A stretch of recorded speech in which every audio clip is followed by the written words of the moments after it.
Bonjour à tous et bienvenue dans cette nouvelle vidéo. Pour mon retour après une trop longue absence, je me suis dit qu'on allait directement s'offrir un sujet un peu polémique, histoire de reprendre le rythme. Donc aujourd'hui, comme vous l'avez vu dans le titre, nous allons parler du Saint-Suaire. Alors entendons-nous bien, ici nous allons parler d'histoire, car contrairement aux colporteurs d'obscurantisme, je me suis renseigné, et il y a des documents historiques irréfutables sur le sujet, il y en a quelques-uns, donc c'est bien de l'histoire et pas du mysticisme que nous allons faire aujourd'hui. Par contre, je tiens à préciser parce qu'il ne faut pas exagérer dans l'excès inverse non plus, que au sujet du Saint-Suaire, l'Église catholique a mis 200 ans à reconnaître le Saint-Suaire comme étant une relique. Et soyons clairs, l'Église catholique n'a jamais déclaré officiellement qu'il s'agissait du suaire du Christ. Donc, on ne mélange pas tout, effectivement, c'est une relique qui est vénérée, mais officiellement, l'Église catholique en tant qu'institution n'a jamais reconnu que c'était le suaire du Christ. Alors déjà, on va être clair sur un point, avant 1357, il y a plein de théories fumeuses sur où était le suaire, sauf qu'il n'y a aucune preuve. Donc, avant 1357, tout ce qu'on a, c'est des suppositions. Et la plus connue de ces théories, c'est celle de Max Frey, un célèbre criminologue zurichois. Ce monsieur a pu retracer le voyage en fait du Saint-Suaire grâce au pollen présent sur celui-ci. Alors, premièrement, on ne peut pas dater un pollen comme on date au carbone 14 un matériau. Donc, ça n'a pas vraiment de sens. Mais en disant, voilà, telle essence était très présente à telle époque, à tel endroit, le monsieur a refait le chemin. Alors, on sait de sources sûres que le suaire a été montré à des milliers de gens depuis le XIVe siècle. Pas besoin de vous dire qu'au XIVe siècle, il n'était pas gardé dans un caisson étanche. Donc, est-ce que les pollens qui sont sur le suaire sont des pollens qui viennent du fait qu'il est voyagé dans tous les endroits possibles? Ou est-ce que ce serait par exemple du pollen qui était sur les vêtements des gens qui sont venus le voir, des pèlerins qui ont fait parfois de très longs voyages pour venir admirer cette relique. Donc, soyons bien clairs, c'est une ânerie totale et un non-sens scientifique absolu. Alors, celui qui est réputé être le premier possesseur du suaire, c'est Geoffroy de Charny, un chevalier français très pieux, qui d'ailleurs va construire une église à Liray en Champagne, qui sera le premier endroit où on a la trace du suaire. Et du coup, ce chevalier, pour ses bons et loyaux services, se verra octroyer par Jean le Bon des reliques pour mettre dans son église. Du coup, il va faire des demandes d'ostension auprès des autorités religieuses. Les demandes d'ostension, ne prenez pas peur, ça veut juste dire que vous voulez exhiber quelque chose et vous devez demander à l'église dans quelles conditions vous pouvez exhiber ces objets. Car montrer une relique ou montrer un objet pseudo-sacré, ou enfin voilà, il y a des règles très importantes, très strictes à suivre, et du coup il va faire des demandes d'ostension pour des reliques au sein de son église. Alors, première chose troublante, on parle quand même du suaire du Christ. On parle du drap mortuaire de l'un des 3 personnages les plus importants, si ce n'est le plus important, de la religion catholique. Et quand Geoffroy de Charny fait ses demandes d'ostension, à aucun moment il ne parle du suaire, à aucun moment il ne précise qu'il possède certainement la relique la plus importante de toute l'histoire du christianisme. Pour un chevalier aussi pieux, mais qui construit une église quand même, c'est un peu étonnant. Visiblement, il le garde dans une malle à côté de ses chaussettes sales. Ça paraît très peu probable. Si on ajoute à tout ça le fait que de son vivant, il n'y a aucune trace écrite des ostensions du Suaire à Liray, on est vraiment en droit de douter qu'il l'ait jamais possédé. En revanche, à sa mort, sa veuve se retrouve avec certaines difficultés financières et elle a un enfant à charge. Et d'un seul coup, eh bien, on se retrouve avec des ostensions payantes, bien entendu, du Suaire, du Christ, dans l'église de Liray en Champagne. Et on se retrouve même avec des lettres de l'évêque de l'époque, l'évêque de Troyes, interdisant les ostensions payantes du Suaire de Liray, et disant même que c'est un faux, et qu'il aurait même retrouvé le faussaire, et que le faussaire aurait avoué. Du coup, les autorités religieuses, quand le Suaire apparaît, sont mitigées au minimum. Et là, on touche à un sujet qui est un mode de défense pour les partisans du véritable Suaire, c'est pourquoi aurait-on fait une fausse relique? La veuve a besoin de sous, elle fait des ostensions payantes, elle se remplit les poches. Simple, clair, net. Pourquoi l'évêque de Troyes refuse ce Suaire? Peut-être par probité religieuse, mais aussi quand même. Ça retire des pèlerins, ça envoie des gens vers Liray, et le pèlerin, il dépense des sous. Hein. Le pèlerin, il est ébahi par la majesté de la relique, et du coup, il lâche des aumônes, il se loge, il mange, il boit, enfin bref. Du coup, ça fait du pognon en moins pour l'évêque de Troyes, et du coup, il est moyennement content. Donc, pourquoi avoir fait une fausse relique? Pour le pognon. Et nous verrons ensemble que c'est que du business.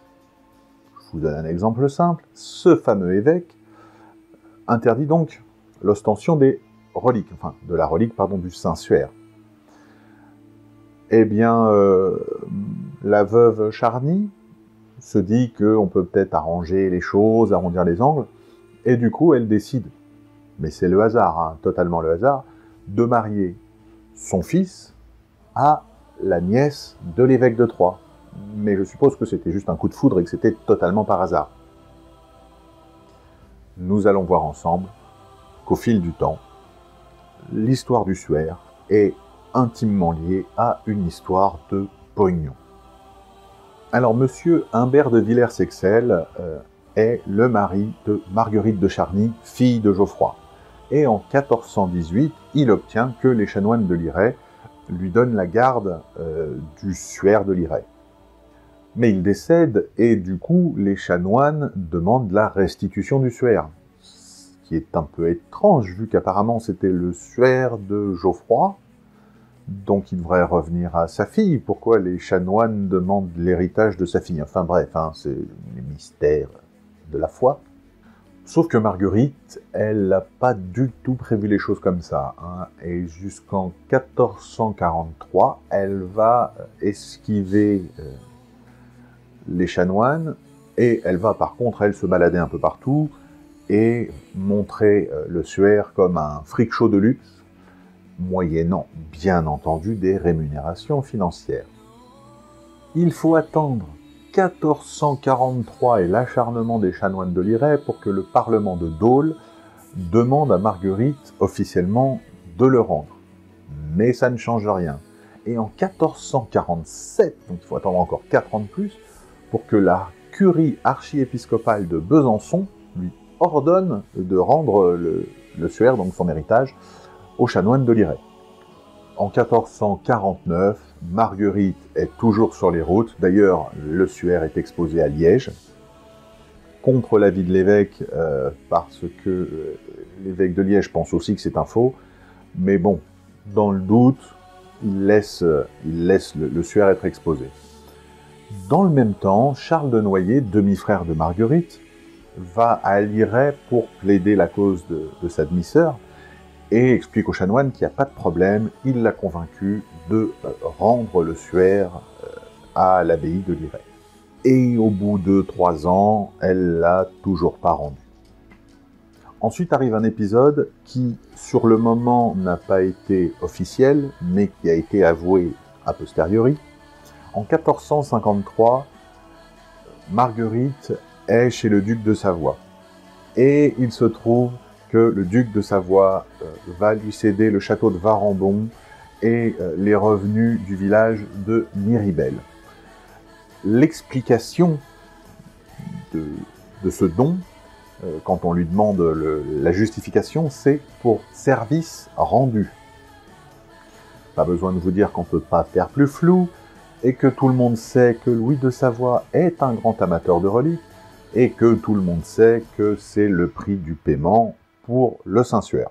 Elle a plutôt pas mal négocié, Marguerite. Le truc, c'est qu'à l'époque, il est interdit par l'Église de vendre des reliques, donc il ne pouvait pas faire cette transaction ouvertement. Le 29 mai 1457, l'Église menace d'excommunier Marguerite, sauf qu'ils ne savent pas qu'elle n'est plus en possession du Suaire.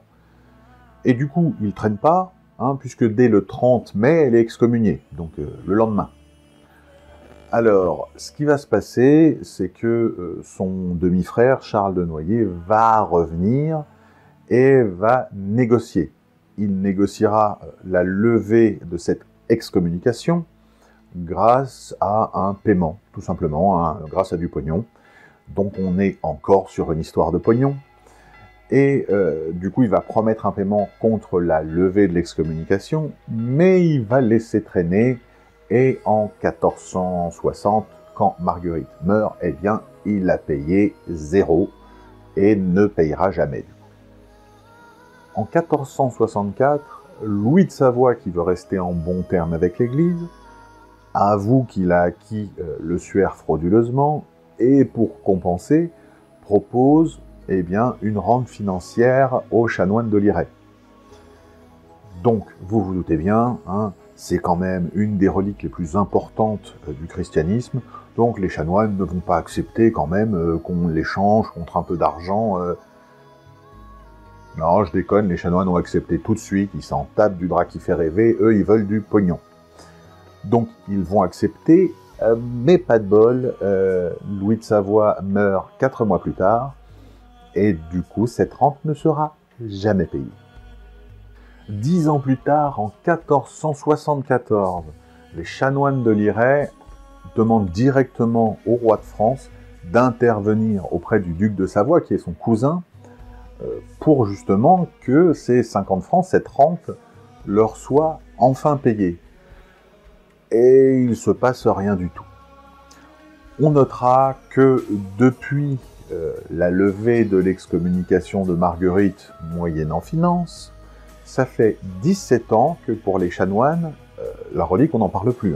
On parle strictement de pognon. Le Suaire part ensuite une trentaine d'années à Chambéry. Il y sera d'ailleurs abîmé pendant un incendie en 1532. Puis une trentaine d'années dans le Piémont et à Nice, et retour à Chambéry quelques années. Puis en 1578, il arrive à Turin, ville qu'il ne quittera plus.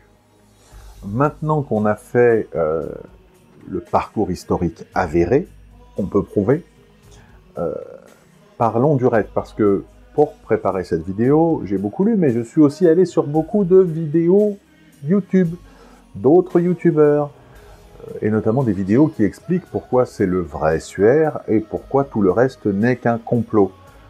Donc on va s'amuser 5 minutes avec leurs arguments pour mettre les choses au clair. Alors, outre le fait que dans toutes ces théories, on omet absolument intégralement toute la partie historique dont je vous ai parlé, et pourtant il y a des preuves, donc voilà. On omet aussi quand même beaucoup d'évidentes magouilles. Par exemple, je vous l'ai dit, l'évêque de Troyes avait interdit l'exhibition du Suaire. Très bien. Et son successeur, Pierre d'Arcy, l'avait lui aussi prohibé. Si je vous parle de ce monsieur, c'est parce que vous verrez qu'il va avoir une certaine importance dans ce qu'on connaît du suaire et de sa représentation vis-à-vis de l'Église catholique. Donc, ce monsieur Pierre d'Arcy avait interdit qu'on montre le suaire, parce qu'il l'avait jugé frauduleux, comme son prédécesseur. Et la veuve de Geoffroy de Charny, qui avait déjà, je vous le rappelle, marié son fils à la nièce de l'ancien évêque de Troyes,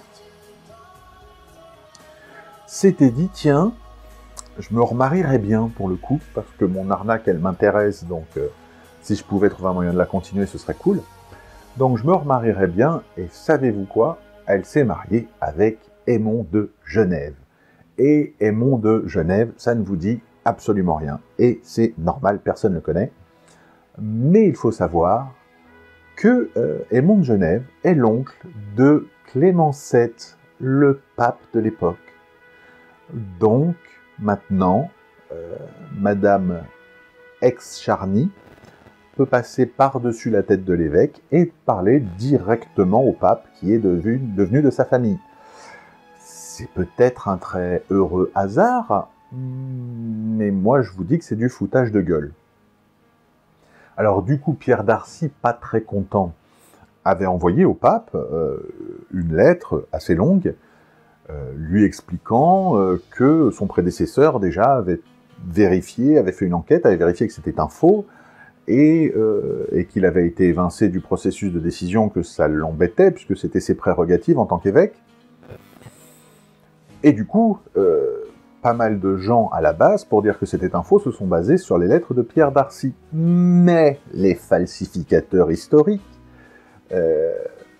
vont vous dire que cette lettre n'est pas datée, on ne sait même pas si c'est une vraie, bon, là c'est totalement ridicule, on sait que c'est Pierre d'Arcy qui a écrit cette lettre, mais que cette lettre n'est pas datée, et surtout, qu'on ne sait même pas si le pape l'a vraiment lue.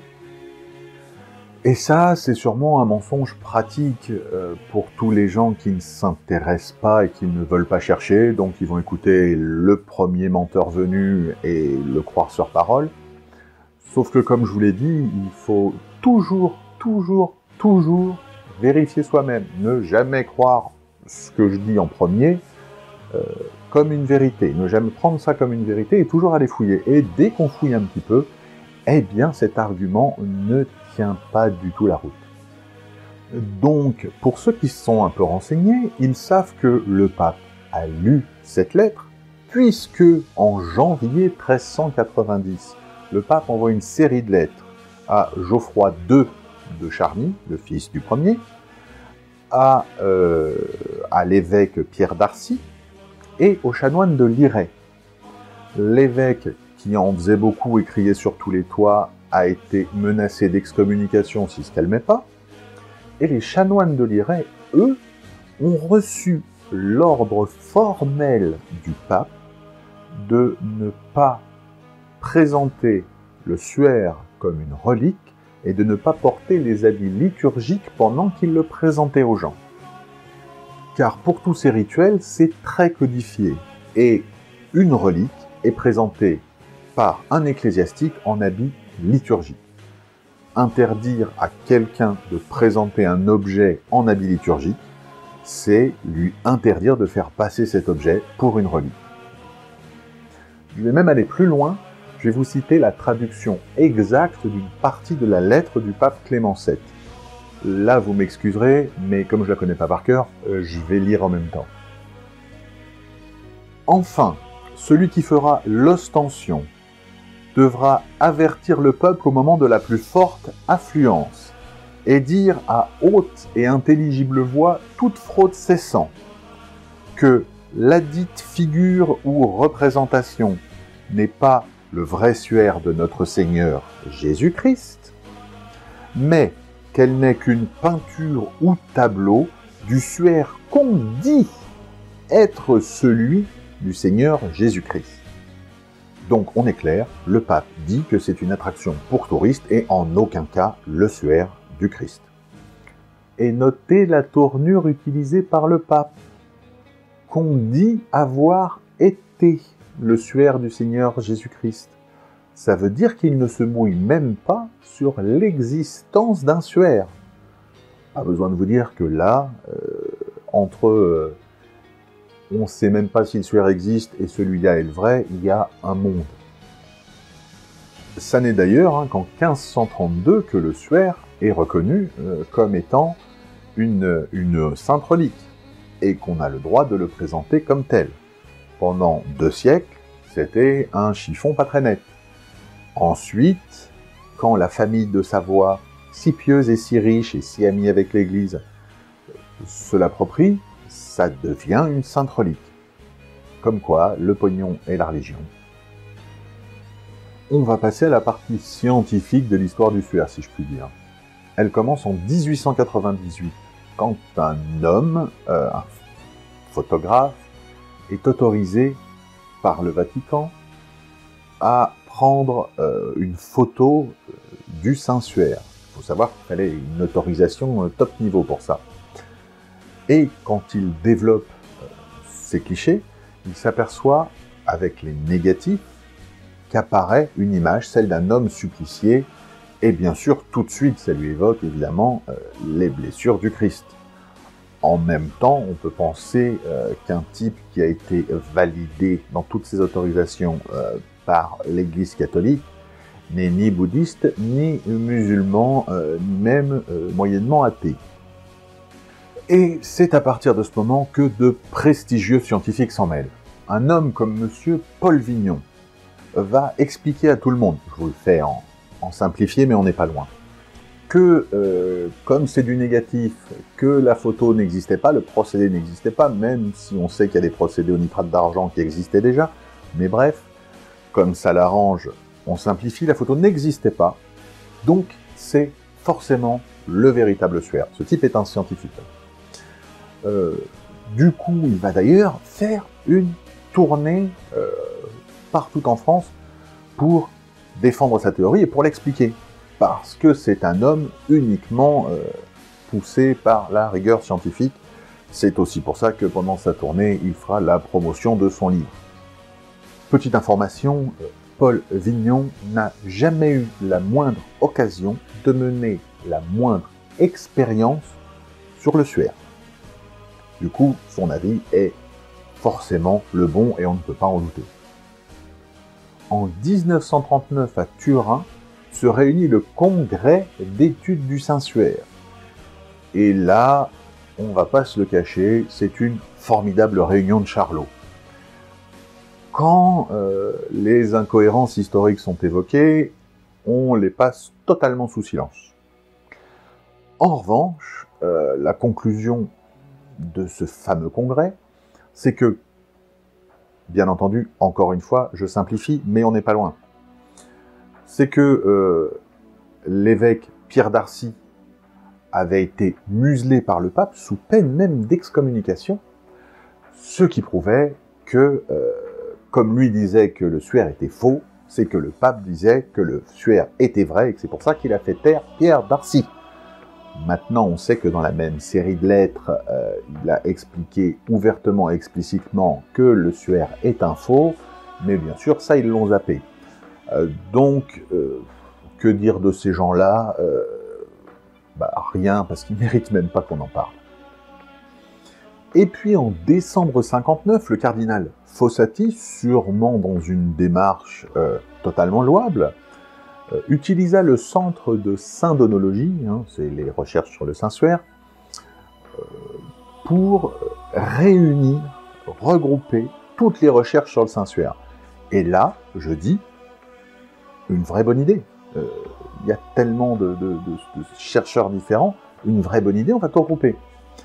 Sauf que la consigne qu'il avait donnée à ses équipes et la mission qui leur avait été donnée était de réunir des scientifiques et de les amener tous à la conclusion que le suaire était le vrai. Donc en fait, ça s'appelle mentir et faire du lobbying.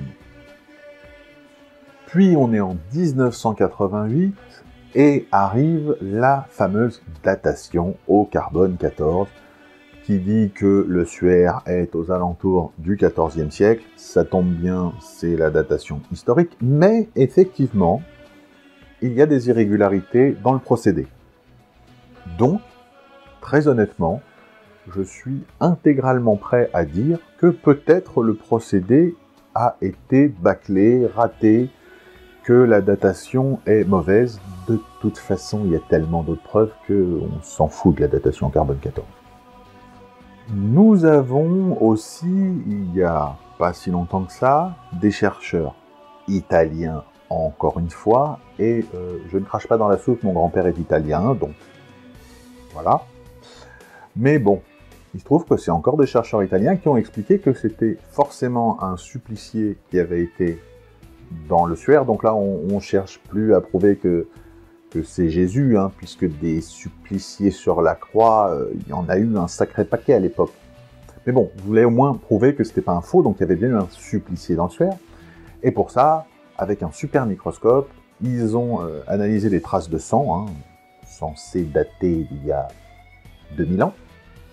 Donc pas besoin de vous dire, on est quand même très loin de la prise de sang en laboratoire, et aurait trouvé des traces de ferritine et des traces de créatine. Pourquoi pas? Effectivement, ce serait la trace de lésions musculaires très importantes, et du coup, ça correspond bien avec la souffrance d'un supplicié. Maintenant, si vous tapez juste sur Internet excès de ferritine et de créatine, vous trouvez pas mal de choses. Encore une fois, je regarde les notes, et je vois que vous avez aussi trop de créatine et trop de ferritine. Eh bien, si vous avez une infection et que vous souffrez d'hypertension en même temps. Bon, rien de très extraordinaire.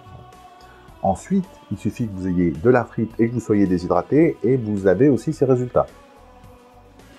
Et puis, enfin, ce serait quelqu'un qui aurait par exemple un cancer et de l'hyperthyroïdie, ce qui n'est pas du tout antinomique, et ça donnerait aussi ce genre de résultat.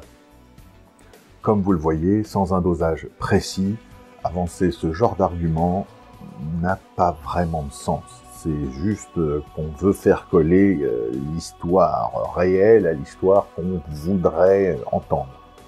N'oublions pas non plus qu'il existait une myriade de suaires de toute taille et de toute provenance. Hein. Il y en avait qui faisaient juste la tête, il y en avait qui faisaient le buste, il y en avait en entier. Je veux dire, il y a beaucoup de suaires qui sont répertoriés, qui ont été répertoriés par l'Église catholique, hein, et qui étaient à une époque des reliques et qui ont été désavoués depuis.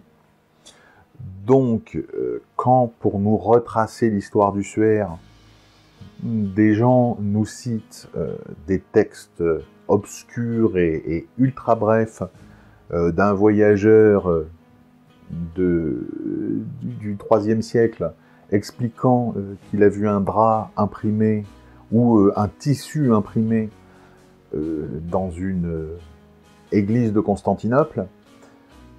Est-ce que c'était celui-là? Est-ce que c'était un des centaines d'autres qui existaient? Je veux dire, c'est absolument pas crédible 15 secondes. Pour utiliser ça comme argument, il faut absolument pas connaître l'histoire. Pour conclure, il n'existe aucun mystère autour du suaire de Turin. Pas plus qu'autour du triangle des Bermudes, de l'île de Pâques ou du plateau de Nazca. Oui, je fais la pub de certaines de mes autres vidéos que vous trouverez sur la chaîne. C'est gratuit, ça me fait plaisir. En revanche, il existe des explications simples, historiquement prouvées, et tellement plus logiques que vous pouvez tout à fait vérifier par vous-même d'ailleurs, en faisant quelques recherches sur Internet. Mais de toute façon, l'humanité a une telle fascination pour le surnaturel que très clairement, même si le type qui a fabriqué le suaire avait avoué qu'il se soit filmé en train de le fabriquer, eh bien les gens continueraient de le vénérer quoi qu'il arrive. La science au final ne s'adresse qu'aux gens qui veulent connaître la réalité, car la réalité, contrairement à la vérité, n'est pas un concept fluctuant. J'espère que cette vidéo vous a plu. Je suis prêt à répondre à toutes les questions que vous voudrez me poser. Je n'ai pas pu tout mettre dans cette vidéo, sinon on aurait fait 1h10, mais je suis prêt à répondre à toutes les questions s'il y a des passages où il vous manque des précisions. Je tiens aussi à préciser que je sais que c'est un sujet sensible, que je suis prêt à discuter avec des gens qui pensent que j'ai tort, parce que c'est totalement sain, mais des gens qui pensent que j'ai tort, qui ont des arguments. Si vous n'avez pas d'arguments et que vous venez là juste pour être agressif, je vous zapperai et j'effacerai vos commentaires joyeusement et avec le sourire. En tout cas, j'espère vous revoir très vite pour une nouvelle vidéo.